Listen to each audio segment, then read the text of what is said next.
Welcome to Wake the Herd. I'm your host, Doug Warren. Our guest today is an author and a filmmaker who has just released his 10th book called No More National Debt.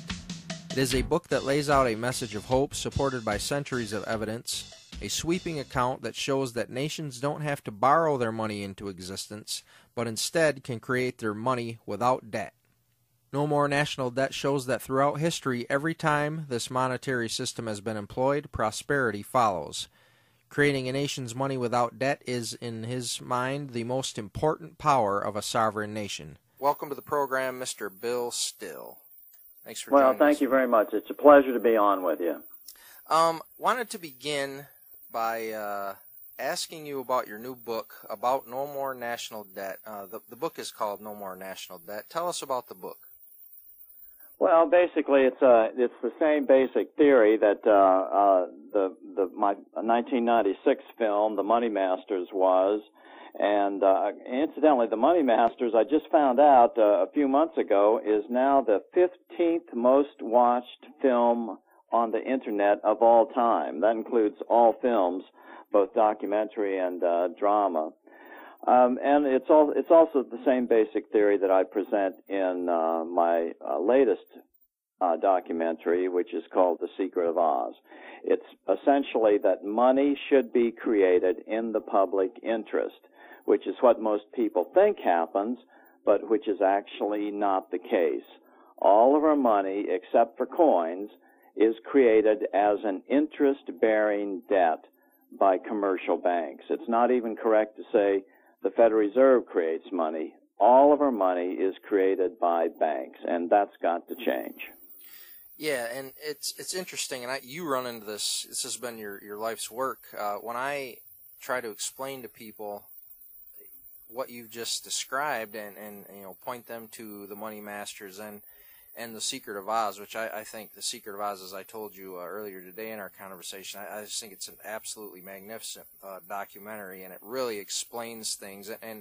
And the fact that you use the true story of the Wizard of Oz to do that, I think, is something even more so that it allows it to connect with people on an even deeper level, maybe even more so than people realize. But when I try to explain to them how this system works and how governments could actually, as you describe, create their own money without debt, people look at you almost like a dog looking at somebody trying to show them a card trick. It's just, how do we break through that? That's a good way to say it. I've never heard that before, but it's, well, the problem is that these guys are ripping off the United States of America and every country on the face of the earth to the tune of trillions of dollars per year.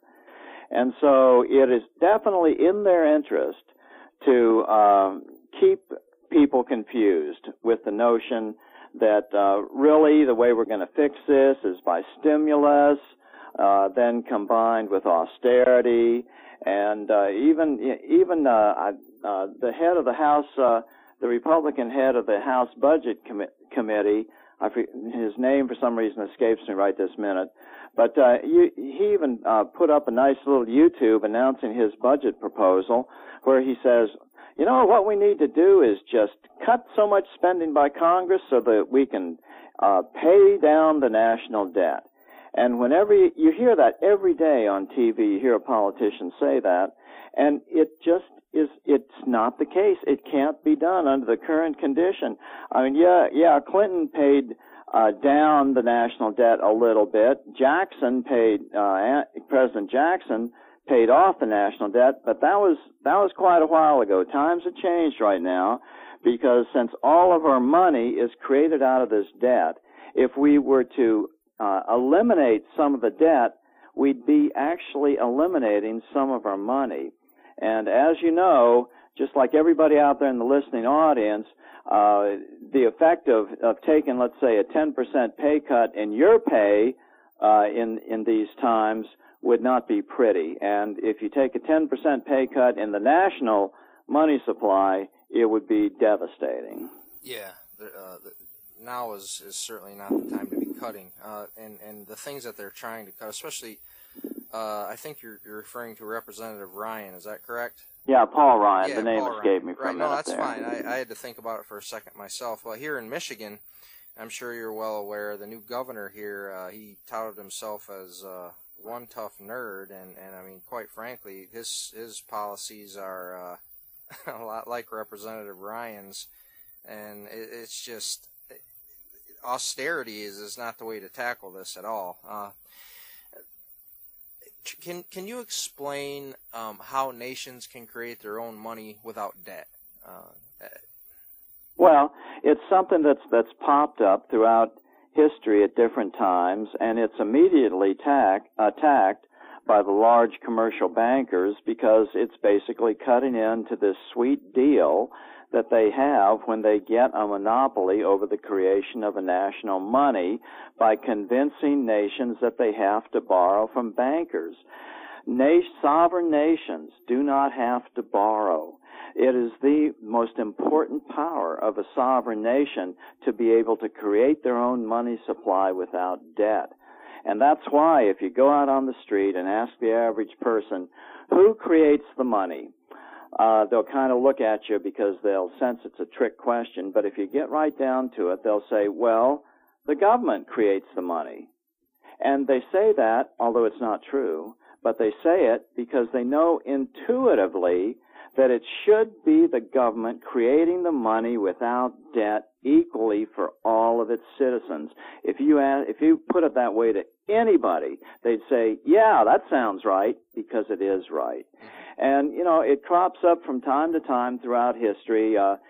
Guernsey is probably the longest-running example. It's a little British protectorate island, which is real close to the coast of France, but it's always been in the British sphere of influence. And about 170 years ago, their seawall was breaking down. They needed a new market so that the farmers, the producers of Guernsey milk, that's where the Guernsey cows come from, would have a convenient place to sell their goods. But they didn't have any money. They borrowed heavily from banks, just like every other nation always does. And remember, this was the early 1800s. And so they got to put their heads together, and really the only solution they could come up with, because their back was to the wall, was why don't we just print our own money? We'll make it equal to the British pound. We'll call it the Guernsey pound, and it'll trade one for one, and we'll just print the extra money to pay the workers. The secret of money is if you declare it good for the payment of taxes, then it instantly circulates as money. We'll pay the workers with it, and we'll pay all the suppliers with it, and that way we'll get our seawall fixed up, and we'll get this nice new stone marketplace in the center of town, which will boost our economy. And so what they were saying to each other was, yeah, we know this will create more money in the system, and therefore, according to normal economic principles, more money puts price pressure on goods, and so all of our goods are kind of going to go up in price. But that's okay, because at least we are all suffering the inflation equally, and what we get out of it in the end is this stuff we need to improve the economy of the nation as a whole. And that's exactly what they did, and they've never looked back. And if you go on the Guernsey website today, that's Guernsey, you'll see that they have a huge section that tracks not exactly day by day, but month by month, the inflation rates on the island, because it doesn't matter what backs the money. People, believe that, well, the solution is maybe backing our money with metal money, gold or silver or a basket of commodities or something like that. But in fact, that really doesn't make any difference at all. All that matters is that you have debt-free, government-issued money, and you control the quantity by carefully monitoring for inflation. As long as you do that, you'll have an instantly stable economy, an instantly prosperous economy, an economy where everybody has a stake in the success of the economy, where today in the United States it's turning into a free-for-all where people are just taking and grabbing anything they can get, and hard work, an incentive-driven society has just been totally thrown out the window. And, that's what we've got to reverse. You you can't make money without work and saving and, striving and all that sort of thing, or it's very short-lived. The prosperity is very short-lived, and eventually the society fails, and that's what we've got going on today. And so I call it, the solution is called monetary reform, and I didn't make this up. Monetary reform has been around for hundreds of years. Like I say, it crops up every so often. And the two great pillars of monetary reform, the two things that you have to accomplish are, number one, forbid any more government borrowing whatsoever.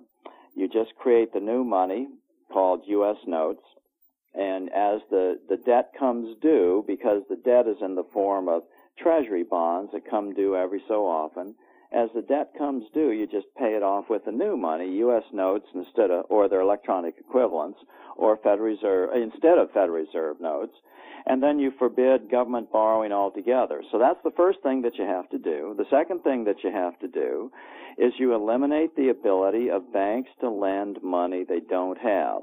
That's number one and number two. Number one, eliminate government borrowing. Number two, eliminate the ability of banks to lend money they don't have, which is called fractional reserve lending. Because right now, banks, according to international banking rules, get to lend out 12 times the amount of money they actually have, but they're not even following the rules now. We found out after the congressional investigation of the 2008 debacle that the big banks, J.P. Morgan, Citigroup, Wells Fargo, they were leveraged 50 and 52 to 1. In other words, they were lending out 50 times the amount of money they actually had, playing the derivatives market. Right. Freddie and Fannie were leveraged 72 to 1, and Goldman Sachs was leveraged 333 to 1. And then back in the fall, President Obama got on TV and said, at the behest of the big banks, no doubt, and said, what we need to do? We need to eliminate the reserve requirement altogether. So what that means is that 333 to 1 is not enough. Only infinity will do for these big banks. They get to create this money out of nothing, and they get to charge us interest on it, and a certain percentage of us, when we can't pay, they get to foreclose and strip whatever assets we have left, and that goes directly into the hand of the big banks. So it's just a system by which they gradually accumulate more and more money, and they use that money to accumulate more and more power. And that's why the Tea Party started up, because the banks are in such control at this point that the average citizen just senses that the Congress no longer is responsive to the people. You get these inane statements from even the Republicans, saying stuff like, well, we're going to pay down the national debt. They either don't know what the national debt is or they're lying. And I choose to think that it's always in the bankers' interest to keep the politicians confused. So I give them the benefit of the doubt. I think they just basically, profoundly don't understand the system by which our national money is created. And, if you've got leaders on TV telling you every single day this stuff, this nonsense that's absolutely incorrect, what is the average person supposed to think? How is the average person supposed to possibly direct their politicians to conquer this problem when there's not a single politician in Congress who truly understands how money is created and what needs to be done? Yeah, and I'm not a economist by any stretch, but our debt currently is about 14.6 trillion officially, something like that. And Ryan's plan wants to cut roughly $6 trillion from the debt over the course of the next decade, and the Democrats' plan wants to cut $4 trillion from the deficit. Well, like I said, I'm not an economist, but if you're only cutting that amount from the debt, you're not even going to be able to pay the interest off on what's going to still be accumulating over that course of time. It makes no sense to me at all. They're just throwing numbers out. Well, that's exactly right. I mean, if you make a projection for 10 years down the road, if you're wildly wrong, who do you think's going to call your bluff 10 years from now? Nobody's going to remember, number one. Right. And number two, look what they're actually doing today. What are they doing? They're arguing over cutting $38 billion out of the federal budget for 2012, and that's out of a deficit that's $1.6 trillion. In other words, their big cut for 2012 that they're arguing desperately about, even at the most, only cuts 2% out of the fresh debt. Right. Right. So they're absolutely 1,000 miles from being able to make a pinprick's worth of difference in what this is. It's just a political theater, just a whole bunch of talk, and the average person is just completely and totally confused. Is there anybody in Congress who is behind your plan that really believes in it and maybe has even introduced bills? Well, the closest one would be Dennis Kucinich. He's offered a plan, but it's fatally flawed because at the top of the people who would be controlling the quantity of money would be just a handful of guys, 9 guys, just like the Federal Reserve Board, proposed by the president. It just makes no sense at all. What you need is representatives from each of the 50 states to sit on some type of a quantity control board to keep watch, real watch over the inflation rate and adjust the quantity of money in the system accordingly. And you don't want it in the hands of Congress because they'll always vote for bread and circuses, a chicken in every pot, and all that kind of thing.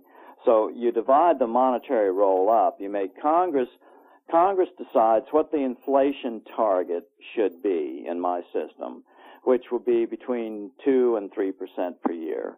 You basically, that's the same as the population growth. So that essentially what you're doing is you're throwing X amount of dollars per capita into the system, and then you get out of the way and just let us fight over it. And you don't give the banks any special privilege to create any money at all, zero. They have the money they've got, and they can make whatever their capitalist choices are in how best to lend that out and make a profit by charging interest. And that's okay. I'm not opposed to interest. If we didn't have interest, we wouldn't have any money lent by anybody. So it's just a different model for the banks, but they can still make a profit. If every bank, and I'm totally against any more bank bailouts. There's no bank that's too big to fail. If every single one of them failed tonight, by 8 a.m. tomorrow morning, there'd be entrepreneurs out on the street corner opening banks because banks provide services that we all want and need. And so in a normal capitalist system, there's going to be banks, and that's a good thing. But you just can't give them this special privilege to create money out of nothing and lend it to us at zero, at interest, because that just causes havoc in the economy. You have, what you get is government by banks, and political science has developed a term for that. It's called plutocracy. That's not what we want. We want a constitutional republic back, some form of democracy, some form of self-government. And, self-government is really a gift of God for all of us. It's just not working very well right now. Government is all we've got to hold the money masters at bay. There's Gouverneur Morris, one of the primary authors of the Constitution, made this great quote, and I can't recite it off the top of my head, but it's both in The Secret of Oz and the new book, No More National Debt. And that is essentially what he says, is there's nothing wrong with rich people, but government has to keep them in their proper spheres. In other words, rich people can't run the government. Government has to be supreme. In order for a nation to be sovereign, that means government has to be supreme, and it's not right now. We have government by banks, and that's an intolerable situation that is going to doom this economy and the economy of every nation on earth. Don't worry, do worry. This economy is not coming back. It's on a railroad track to collapse. It's going to collapse by the giant weight of the interest on the burgeoning debt. Last year, interest payments on the national debt were $204 billion. The CBO, Congressional Budget Office, has conservatively estimated that by 2020, now that's just 9 8.5 years away, the interest payments we will make on the national debt will exceed $1 trillion per year. That's interest that we pay primarily to banks, something that is totally, completely unnecessary and totally and completely unsustainable. There's no way we're ever going to get there. This is going to collapse before 2020. There's no way we're going to be able to pay $1 trillion a year interest to banks on the national debt when, in fact, we don't have to do it that way. We can create all of our money without debt. Yeah. Has there been a point, I know the answer to this, but I want you to explain to folks, has there been a point in the history of the American Republic where we have had a system, maybe not exactly like your idea, but very similar, one that was, where the government would issue the currency in the good faith and credit of the United States government? Well, yeah, it was. There were 2 times during the Revolutionary period, and then Abraham Lincoln did it to win the Civil War. The folks who tout the praises of gold money like to point to this Revolutionary period and the continental currency and say, see, this is an example of what happens if you just let the Congress print its own money without debt and it's not backed by gold money. The Continentals were wildly inflated, and the famous George Washington quote was, it took a wagon load of money to buy a wagon load of provisions. Well, that wasn't the fault of the U.S. Congress.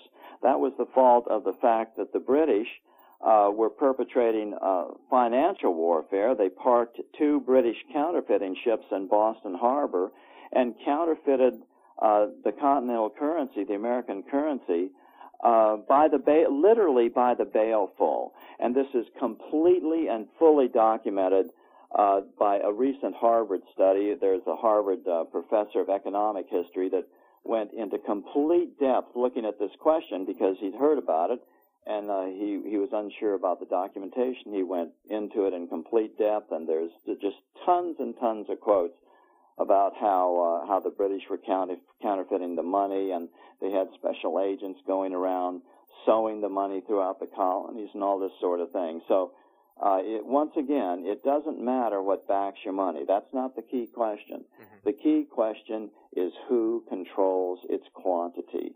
And if you correctly control the quantity of a debt-free money, it works great every time. Tell us, if you can, tell the story about Lincoln's battle with the banks during the Civil War, and how he answered,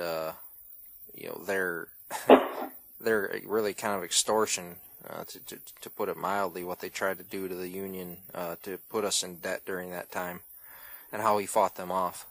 Well, actually, it goes all the way back to the American Revolution, because the British just never got over the fact that the Americans were able to successfully break away from the British Commonwealth, and so they were always trying to get us back through all different kinds of machinations, and they decided the best thing to do would be to foment this civil war between the North and the South, and then they'd be able to regain control.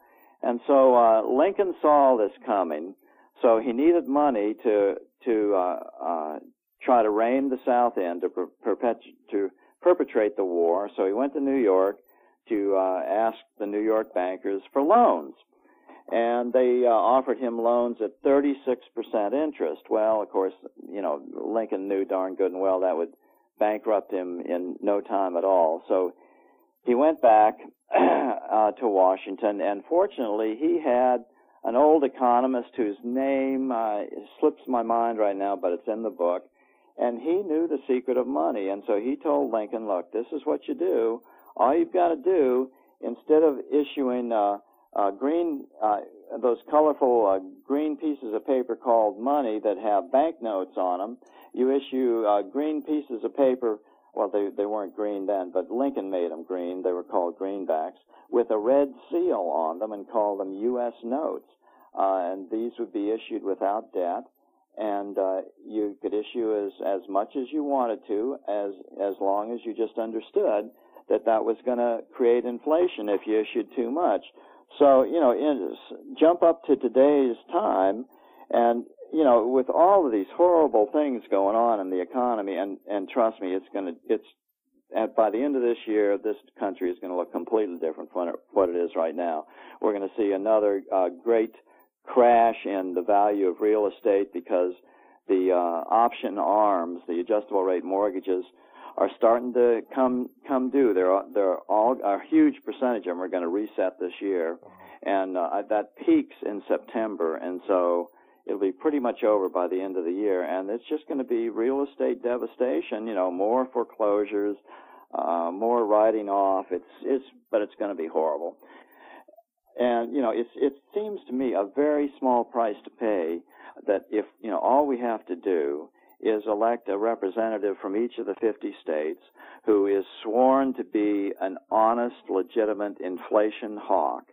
And, you know, this would be the Monetary Control Board, and just have Congress, you know, set an inflation target of between 2 and 3%, issue our national money without debt, forbid any more national borrowing as the previous borrowing comes due and is paid off with the new U.S. notes, and eliminate the ability of banks to lend money they don't have. And all you've got to do is just have these 50 people keep an honest watch on inflation and just issue enough money so that the inflation stays stable or tracks along with population, or exactly however you want to do it. If you want to have some measure of gross domestic product, that's all right with me. I don't care how you get there, but what you do need to do is get to money issued in the public interest. And this is not something I just made up. I mean, back during the Depression of the 1930s, the vast majority of professors of the new study of economics in the United States signed on to this plan called the 1933 Chicago Plan, and then also the 1938 or 39 Monetary Reform Act, which is just exactly what I'm saying right here. Eliminate fractional reserve lending and eliminate government borrowing. And Roosevelt, FDR, just didn't listen. He refused to do it. He allowed the Federal Reserve System to stay in control of the quantity of money, and they kept the quantity of money way down, just as they had in the post-Civil War Depression, which is much worse than the Depression of the 1930s. You know, in the post-Civil War Depression, the amount of money per capita in the United States was reduced to $6.67 per person. That's all there was in the entire money supply, and that's why there was this horrible depression. And so that it was the same thing back in the 1930s. The Fed reduced the American money supply by 33%, according to no less an authority than a Nobel Prize-winning economist Milton Friedman. And Ben Bernanke has even admitted that Friedman was right, that the Fed did it, the Fed caused the Depression, we're sorry, and we won't do it again. But, you know, they're doing it again now. They're printing all this money up and handing it off, not telling us where it goes. But see, remember, they're not printing the money. I know that's hard to get out of. I say it myself. Well, yeah, it's paper, right? It's just kind of basically shuffling of paper. No, we're borrowing the money. That's the key fact. We borrow every dollar that we put in circulation with this stimulus plan. It wouldn't be nearly as bad if we were just printing it, but we're borrowing it. That's the problem. Okay. Now, you hear the term printing all the time, and even myself, who should know better, does get caught up in that. But yeah, the key is borrowing it. You're right, and borrowing it and the debt, and that's why we're in the mess that we're in now. Your idea for the 50 officials from each state, that's really, I hadn't heard you talk about that in detail, but when you described it, it kind of popped into my head that if we were to get rid of the Federal Reserve, that type of a system could be put in its place, and instead of having these representatives for the private Federal Reserve that we do in places like Dallas and Detroit and all the different branches that they had, could be replaced by your system, where is it something that the state legislatures maybe could elect or appoint a person, or the governors of the state could appoint somebody, and they could be confirmed by the state legislatures, and then send these 50 folks to Washington? Is that Maybe. Right. Well, I don't care how you do it. Right. Just all I'm trying to do is give the states some power over the money system instead of centralizing everything in the Federal Reserve Board. You know, the only reason it's well known now that the only reason when they created the Federal Reserve legislation in 1913 that they made 12 regional banks was just to fake people out, to give them the impression that power was being deconsolidated. Right. In fact, everybody knew, and you know they all admitted. I mean, Frank Vanderlip, J.P. Morgan, all those guys in their autobiographies knew that it was just a complete fake out. That the New York Fed and the Washington central office were going to be the controlling factors, and all the other regional banks just didn't make any difference at all. You know, and none of those guys we can elect anyway. Mm-hmm. You know, I mean, if this is a representative government, then you know we need representatives from the people in control of every aspect of this thing. Yeah, you're absolutely right. Talk about the differences between your system and a system that, and you have talked about this a little bit, but people like Ron and Rand Paul and the people from the Mises school talk about the currency that needs to be backed by gold or silver, a combination of both. Talk about the dangers of that, or the problems, the pitfalls of a system based strictly, a currency based strictly on gold or silver. Well, that's the whole purpose behind the film The Secret of Oz and my new book No More National Debt, is to show the history of this type of thing. Whenever we've gone on a gold-backed money, it never decentralizes power. Gold is concentrated money. Mm-hmm. It concentrates the money power every single time. Yeah, gold-backed money systems are great for one class of person, the banker class. Okay. Everybody else suffers. That's why back in the 1896 election, when William Jennings Bryan ran against, who was a silver money candidate, ran against the Republican William McKinley, who was the gold money candidate, Bryan knew, Bryan's father was a greenbacker. He knew that Lincoln's solution, namely debt-free government-issued money, was the solution, but the greenbacker party had failed miserably in 3 previous presidential cycles. And so he got behind the free silver movement because he figured there was so much silver being mined at that time in the western United States that the bankers, it would be much more difficult to control in that day and era. So the whole political question was was whether to add silver money, silver dollars, to the American money supply to break the bankers' stranglehold on the American economy. And of course, Bryan failed.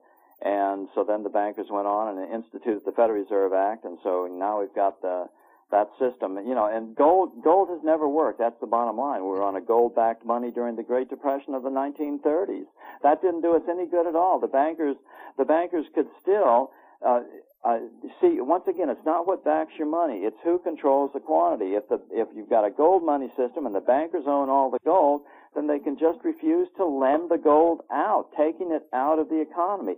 They control the amount of money in circulation, causing these booms and busts, bubbles, or depressions, whichever way it suits them. That's not what we need. What we need is to claw that monetary power back into the sovereign nation, back into the hands of we the people, and whatever elected representatives, whatever way we want to do it, but we've got to take it away from bankers. Talk about North Dakota and what they have managed to do and the success that they've had with their state bank. Because if we're not able to do this on a national level, couldn't the states take it into their own hands and begin to pull this monetary power away on their own? Yeah, it's an intermediate solution. It's not a perfect solution because it still utilizes fractional reserve lending, but at least you're doing it in the public interest. And so that's why North Dakota is the only state in the union with a state-chartered, state-owned bank. That's all the state revenues, all the state's assets go into this bank, forming a huge capital base. And, you know, just think about the value of all the roads and bridges and state-owned buildings in your state, I mean, it's a big number. Yeah. And so as long as you keep lending, the percentage of lending low, like I've heard some people say around 30%, then, you know, a state-chartered, state-owned bank becomes the most solvent, most financially stable bank in the world, much more so than any other commercial bank, because all the commercial banks are leveraged out to the max. You know, and the economy turns down a little bit, and, you know, they all start going belly up and come running to we the taxpayers for a bailout. Like I said before, no bank is too big to fail. Not another single penny of my money should go to bailing out a bank. Let them go down if they make a mistake. Yeah. Anyway, so back around 1918, the good citizens of North Dakota tried this state-owned bank idea, and it actually came from a similar type of system that was up and running in Sweden, because the Swedes comprised a huge percentage of the immigrants to North Dakota, because North Dakota is a very cold, forbidding climate. Right. So they formed this state-owned, state-chartered bank, and it's been going for 90 years now. This is not some new experiment, and it's done great. That's why North Dakota is the only state with a balanced budget last year, has the highest birth rate. They finance all of their student loans internally. They actually have become a part of the Federal Reserve System, but that's only so that their local banking community can have checks clear interstate. Sure. Okay. They are not beholden to the Fed, and it's just a great system. And the way they did it politically was they team up with their local banks, so that if the local bank needs an overnight loan because they've got a bunch of big things due or coming up, the State Bank of North Dakota, which has a huge capitalization, huge capital base, you know, lends them money overnight at very low rates, because, you know, it is in the public interest to have a healthy banking sector in your state. It is in the public interest to have all of your state high school students enter college, you know, and become educated. Things like that. You know, they operate the state bank in the public interest. They use the huge capital base of the state to do good things for the state, instead of ceding that power essentially to the New York money center banks.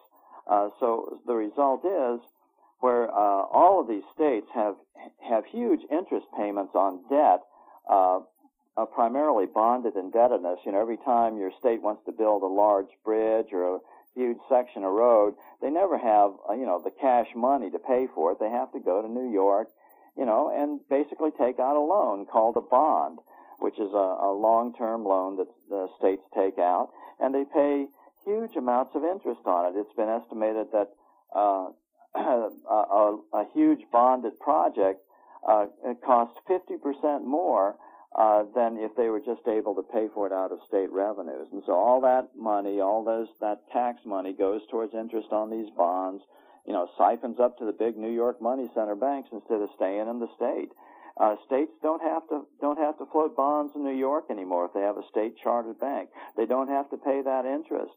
Their state bank can loan the state money at zero interest.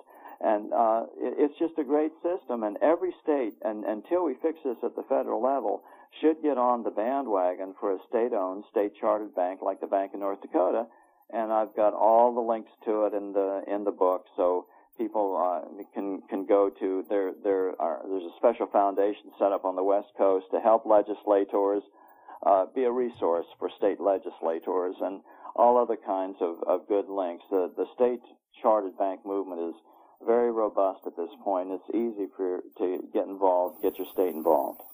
Well, that's great. That's something that, you know, is really kind of catching fire around here. The opponent of Rick Snyder in the last election last fall, who is actually the mayor of Lansing, Verge Bernero, he had talked about it during the campaign about starting a state-owned bank.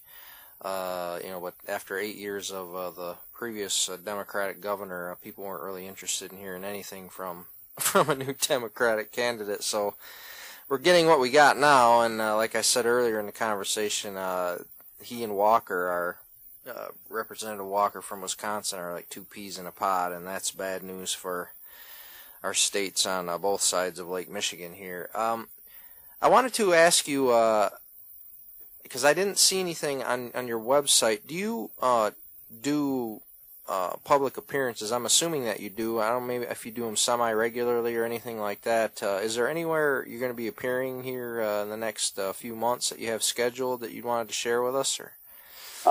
Well, I don't know. I just finished one at the Pennsylvania State Libertarian Convention this last weekend. Okay. The next thing I've got on the schedule is a trip to Ireland and England, and I believe there's a new monetary reform party forming up in New Zealand. They'd like me to come there to kind of raise their profile. But, speaking engagements come and go, and right now I just don't have any others scheduled in the United States.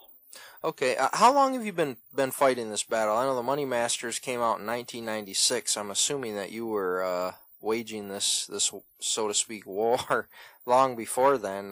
When did you really start to Right. Well, I wrote my first book on it called On the Horns of the Beast, the Federal Reserve and the New World Order in 1992. That led to the Money Masters in 1996. But before that, I wrote my first story on it for a newspaper that I was editor of here in Northern Virginia in 1980. So it's been 31 years that I've been on this story. Well, it's getting bigger every day, and I'm sure you're sensing, because I am in my neck of the woods, that through your work and the work of others, people are really starting to understand, and more importantly, I guess, wanting to understand how this system operates. And I, especially over the last decade, I sense that the tide is turning, not only with the way people thinking about how the monetary system works and taking on the Federal Reserve and looking into actually getting rid of it, but I sense not only an awakening in this country, but maybe even a global awakening about how not only a monetary system, but how the governments as a whole operate. And you mentioned the New World Order. That's not a conspiracy theory anymore in most people's minds, in many people's minds. I tend to consider it a conspiracy fact at this point. Do you sense that as well? Well, yeah. I mean, there's no secret about it. I mean, all the major politicians now, at some point or another, have mentioned their desire to bring about this New World Order, which essentially what they're after is the reduction of national sovereignty, if not its elimination. They want to be able to control things centrally, and specifically their target is the United States, because we've always had this propensity towards outbreaks of freedom throughout our history, and plus we are the biggest economy. We still have the richest middle class, and if everybody got together in the middle class and started pulling in the same direction, we could beat this thing in a matter of months. Yeah. I like that you said these outbreaks of freedom. That's a great way to put it. It's something that has been part of our nation's history, and I do sense, even with what happened today and everything going on with that. I don't want to get into that with you, but I feel an outbreak of freedom coming again, so that does leave me hope. I feel much more hopeful today than I did, say, even 5 years ago. So I don't want to take up any more of your time, Mr. Still. I really appreciate it. I look forward to talking to you again. And if you ever do happen to make it up in our neck of the woods here in the Great Lakes State, I'd certainly like to know about it so we can publicize it. And it'd be a great honor to get to meet you in person sometime, too. Well, thank you very much. I have gun will travel, and if somebody pays my expenses, I'll show up anywhere. Well, I'll tell you what. With that in mind, I'll spread the word here, and maybe we do have quite a large university here in town, so Michigan State. So maybe we could get you to swing up this way. But I'll be in touch with you on that. I'd like to make that happen. Our guest today has been Bill Still. His latest book, No More National Debt, can be found on Amazon.com, as well as his website, billstill.com. That's BILLSTILL.com. I really appreciate your time. It was great talking to you, and you have a good night, and we'll talk to you again real soon. Thank you. All right, bye-bye. Wake the Herd is a production of LansingandBeyond.com. Listen to all of our program archives and read our blogs, news, and commentary at LansingandBeyond.com.